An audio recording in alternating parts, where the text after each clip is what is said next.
जय गुरुदेव। सत्संग सुनाते हुए स्वामी जी महाराज ने कहा, आप जहाँ रह रहे हो यह कर्म क्षेत्र स्थान है। जैसा कर्म करोगे वैसा ही फल पाओगे, वैसे ही सुख दुख मिलेंगे।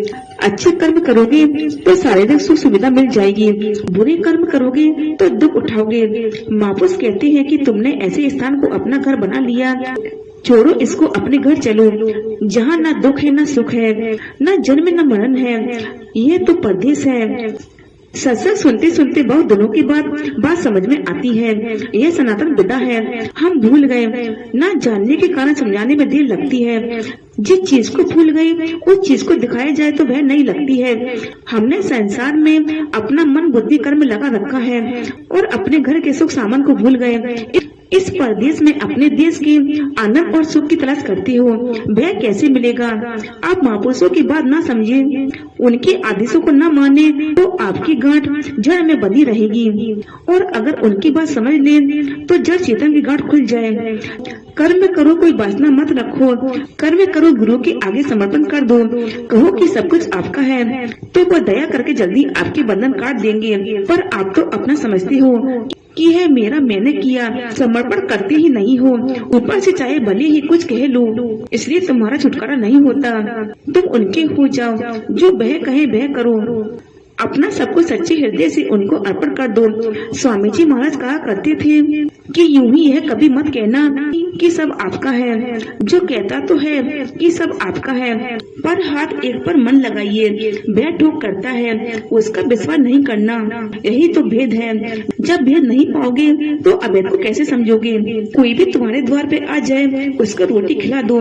कबीर ने कहा है, साईं इतना दीजिए जामे कुटुंब समाए, मैं भी भूखा ना रहूं, साधु ना भूखा जाए। साधु का मतलब ये है कि कोई भी अतिथि आ जाए, जान पहचान के आते हैं, नाते रिश्तेदार आते हैं तो उसकी सेवा तो सभी करते हैं। तो कोई अनजान भूखा प्यासा तुम्हारे दरवाजे पर आए, वह अतिथि है, उसकी सेवा कर दो, रोटी खिला दो।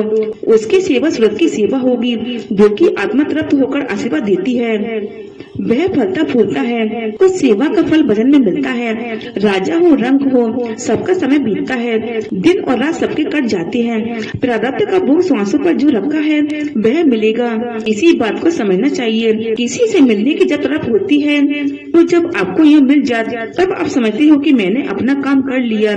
इसी तरह से सोते अपने मालिक से बहुत युगों से अलग हो गई, उनको भेद बताने वाला मिला नहीं, परदेश में आकर भटक गई। जब मालूम हो गया कि यह रास्ता है, घाट है प्रभु को पाने का, तो घाट पर बैठकर प्रार्थना करो। सबसे पहले अपने अपगुणों को रो रो कर पुकार कर प्रार्थना करो।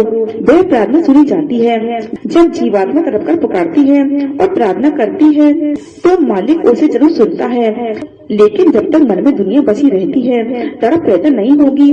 इसलिए तुम दुनिया में रहो, तुम्हारे अंदर दुनिया ना रहे।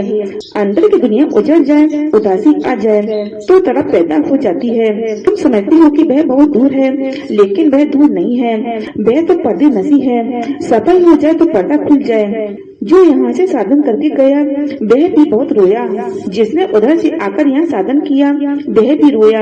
बात यह है कि बस तरफ हो जाए ताकि वो दया की बरसात कर दे।